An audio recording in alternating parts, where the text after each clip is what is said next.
Before we begin, and on behalf of ADEIL, we'd like to thank our host, Troy University, and our incredible technical coordinator today, Marcy Shirley from Troy University. We're thankful for their contribution in making this happen.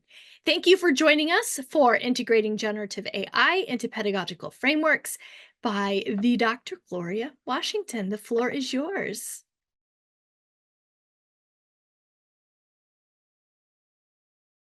Okay, sorry, I have another technical difficulty. I can't get to okay, I minimize Zoom. When I minimize Zoom, I can't forward my slides. So for some reason, it's beeping at me. Oh.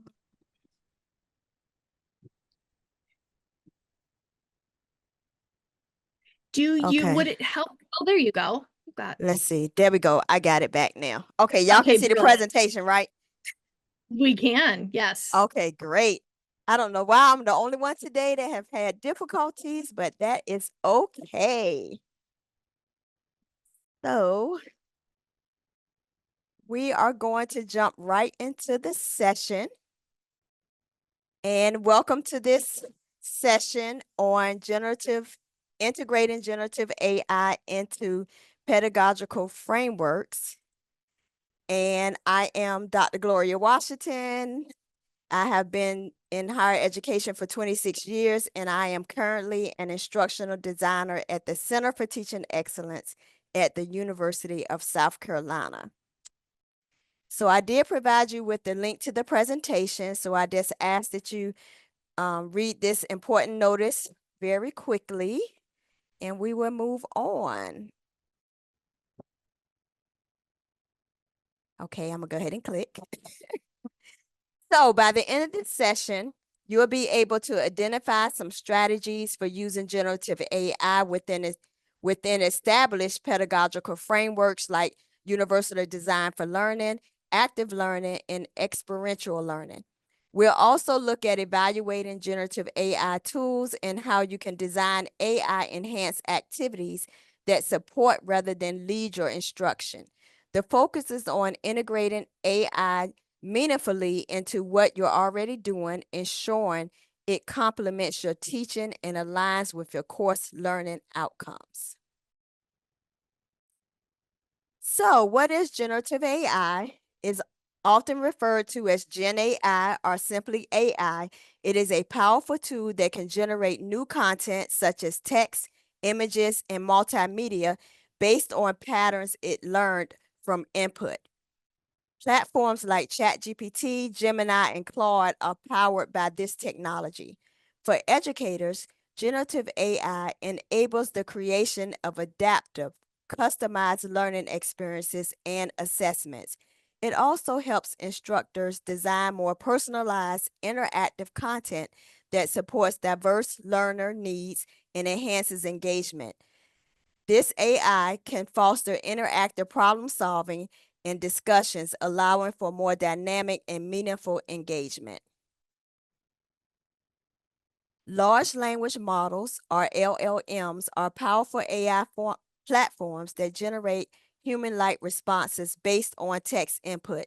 Today, we'll focus on three popular LLMs: ChatGPT, Gemini, and Claude, each offering unique strengths that can support specific pedagogical frameworks.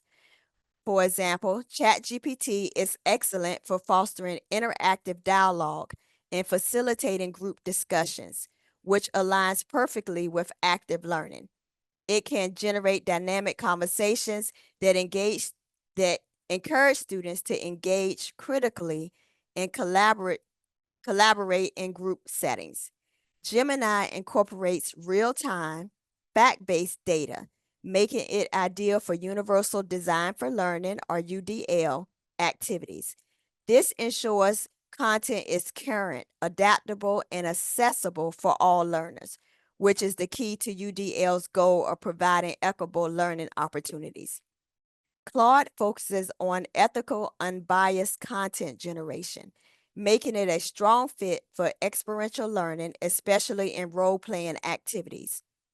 For example, Claude can stimulate complex scenarios, such as taking on the role of a patient in nursing education, allowing students to gain hands-on real-world experience in a safe environment. These platforms each offer distinct strengths that can enhance different aspects of teaching. By choosing the right LLM for the right task, you can effectively integrate AI into your pedagogical practices to create more engaging and inclusive learning experiences. Effective prompt writing is the key to getting quality responses from generative AI. A poorly written prompt can lead to irrelevant or vague answers, whereas a well-structured prompt gets the AI to generate detailed and useful responses. So let's walk through some best practices for effective prompts. The goal of writing prompts is to guide the generative AI to provide responses that are accurate, relevant, and aligned with teaching, learning, and other academic needs. So you want to be specific. Add detailed context to narrow the focus of the generative AI response. Then you want to also be clear in the language that you give the Gen AI to guide it towards a focused and relevant answer. Provide context or role for the generative AI. So frame so that the generative AI can frame its response to what you specifically want that role or context to be. Then you want to also define the response length, and this is optional by giving it a length or whatever type of format you want it the response to be in. That'll also help narrow down the response from your Gen AI. And after you receive a broad response, you can follow up with more detailed prompts to refine that answer.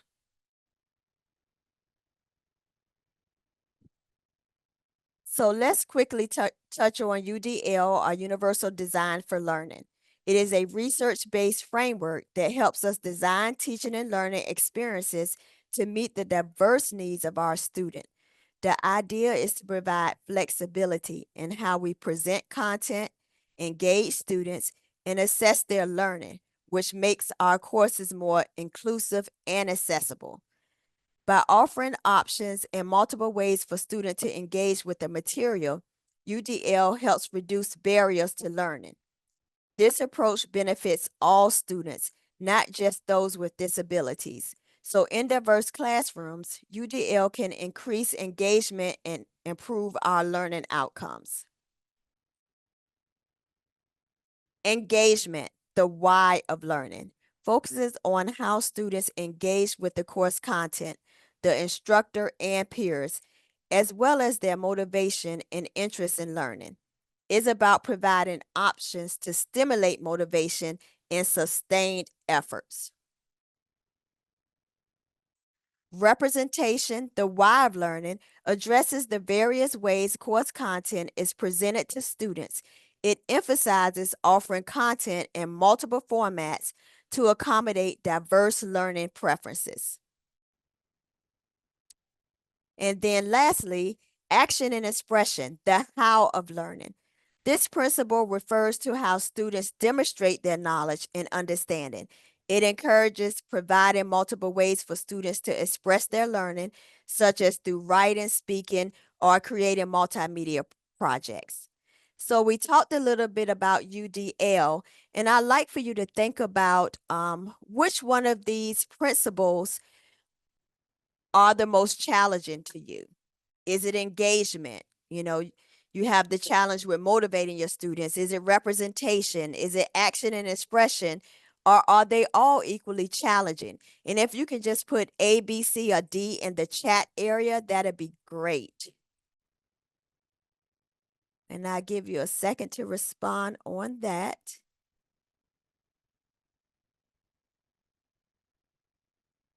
And Jen, if you can call out some of those letters you see coming up so I don't have to minimize my screen again, I would appreciate it.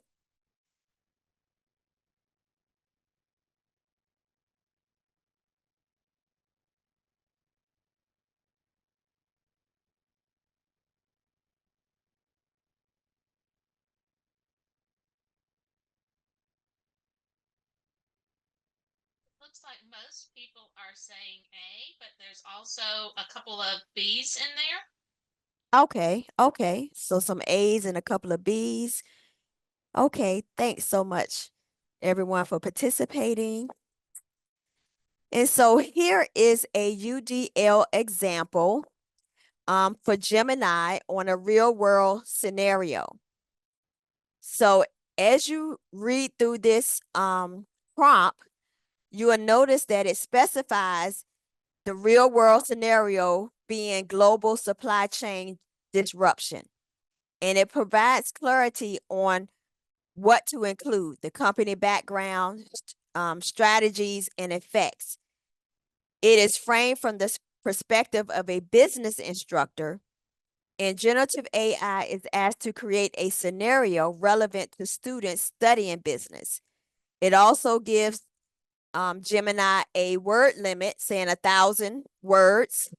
And then it said the prompt ends by asking the generative AI to refine details or address the case study.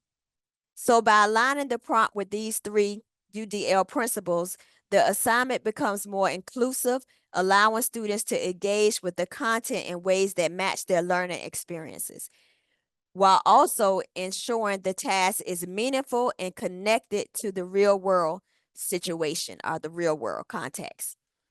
And hopefully at the end of the presentation, we'll have time to go look at some of these prompts in action. But I'll skip my action play right now and we'll come back to that. So next, active learning. So we all know this as a teaching approach that involves engaging students directly in the learning process, engaging them in actively participating rather than passively absorbing that information. And it's all about shifting the focus from the instructor to the students so that they don't just sit there and listen, but they are actively engaged through discussions, problem solving, maybe some hands-on activities. And it promotes critical thinking where students analyze, evaluate, and apply what they're learning, which help them better understand that content that you're trying to teach them in your course.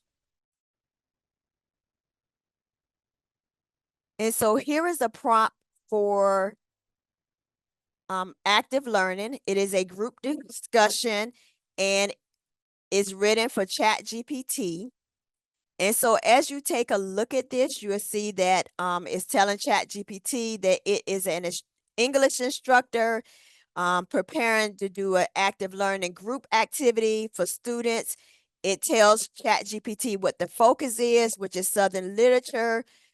It names the literature, and then it goes down, and then it tells it to divide the class into small groups, assign each group a different theme. It tells it what the themes are. It ends by saying ensure the discussion prompts are collaborative, critical, allow students to critically think, and that it is accessible for a diverse background of students. So this is a strong prompt that fosters active learning. And let's move on to experiential learning, which is the process of learning by doing through direct experience, reflection, and analysis. So by engaging students in hands-on experiences and reflections, they are better able to connect what they learned in the classroom to real-world situations. The focus on EL is placed on the process of learning and not the product of learning. So here's a prompt, a role-playing prompt for Claude, and it's asking Claude to take on the role of a 45-year-old patient who is nervous about a surgery. So Claude will start the conversation by expressing anxiety and asking about the potential risk of the surgery. And so this will set the tone for students to practice active listening and empathetical communication. So it gives those details. It tells Claude how to act, what's the role. It gives all of the context. It wants Claude to give the students 3 follow-up questions as they interact with it. And then at the end, it wants the student to be able to reflect through some reflective questions as well. So I'm going to pause here and see if we have any questions, and then we'll go on to some demonstrations. We do not have any questions in the chat. Ollie just made a comment that he likes to include things like explain your reasoning at the end and include your citations and so on. Oh, okay. Yep, those are good too as well. And I am opening up my Word document so we can go to Chat GPT.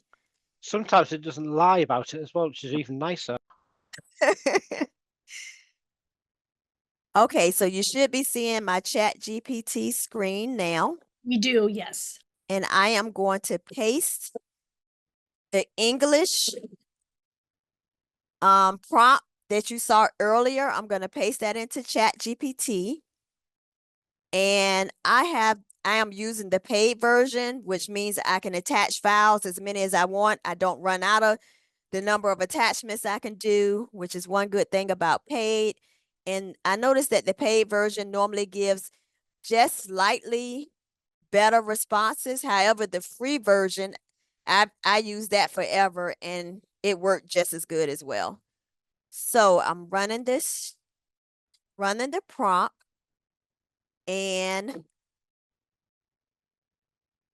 it is giving us some stuff. I'm going to kind of stroll down while it continues. So it starts off by telling you this group discussion plan, and it tells you that it's going to be structured.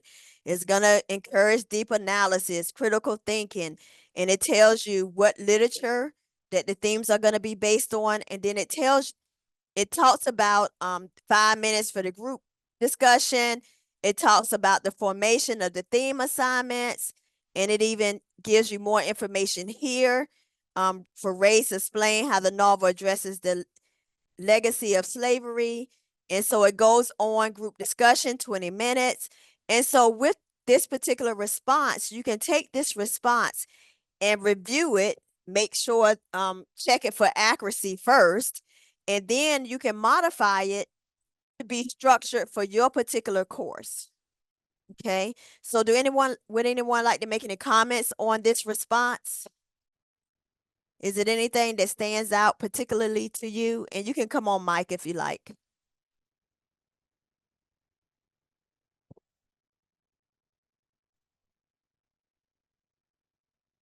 So we can see that ChatGPT stayed within our Toni Morrison beloved. It continued to focus on that literature as well as the themes within that particular literature. So that helped focus ChatGPT. Now let's go to Gemini. And so Gemini was a real world scenario. That was the prompt in the PowerPoint. And so let's drop that here. And by the way, this right here is not Gemini, that is Grammarly. And so when I run the prompt, and you'll see how quickly it's producing our responses. There's no way I could have possibly write out any of this, especially an entire case study in less than a second. Now, the thing about Gemini, if you have never used it before, you'll notice that it gives you drafts. So it'll give you 3 draft options. May take a second. My internet is slow for some reason today. But you can look at those 3 draft options. There they go. And you can look at each one and you can decide which draft that you want to start with. And so here in it tells us a case study, navigating the global chip prices. It goes on, automaker gives a company background, talks about supply demand disruption. So if you think back to that prompt, it was basically focusing on global. And so you'll notice in supply chain, so you'll notice that it's going through here, and that's exactly what the prompt is yielding to us.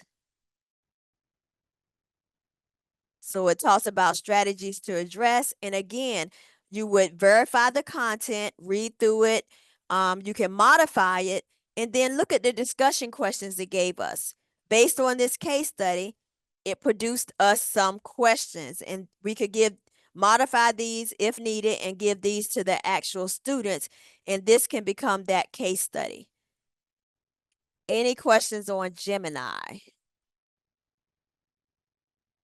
Laura, we have no questions, but you are at the 5. Okay, I'm at the 5. Great. So lastly, it's Claude. Oh no. Which I really wanted to show Claude. In the chat, how many people have used Claude before?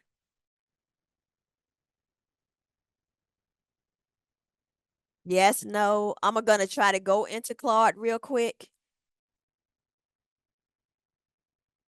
And it always wants to, oh, it kept me. Yay. I'm so glad it kept me. So you should be seeing Claude's screen, and I'm gonna paste this last prompt in here.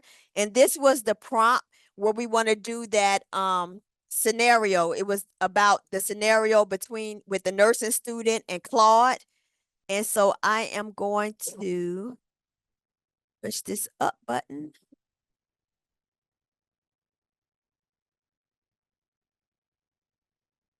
And again, it generates it very quickly. But what did it tell me? Understood. I take the role. Okay, yeah.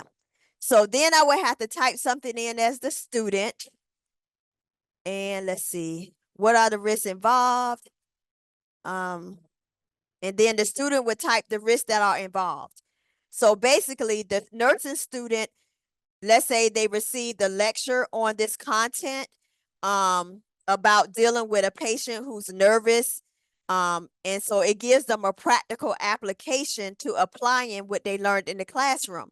So as the student, I would go in and I would type a response to what are the risks involved.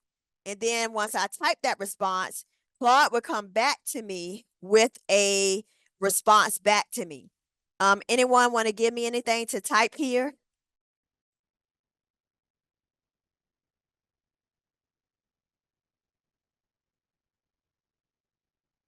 Let's see. The risks are, I'm just going to give it something. Headaches and potential mood swings. I don't know. Let's see what happens. So Claude says, as the patient, headaches and mood swings, that doesn't sound too bad. So you'll see how it's communicating with the student. So the student, can practice what they are actually learning in class. And so I am going to go back. Any questions? We have no questions in the chat. Okay, no questions. So here are the references that are in that presentation link that I gave you. And then here's my information. And I guess we got 2 minutes. Oh, I managed to start a little late and still finish with 2 minutes left. So hopefully you did get something out of this, and those prompts and everything are in that presentation. So feel free to, think about how you can use generative AI to support universal design for learning in your specific discipline. Maybe even some active learning if you want to focus on that area, or even experiential learning. So hopefully you'll be able to take something out of this presentation and be able to, prompt one of those large language models.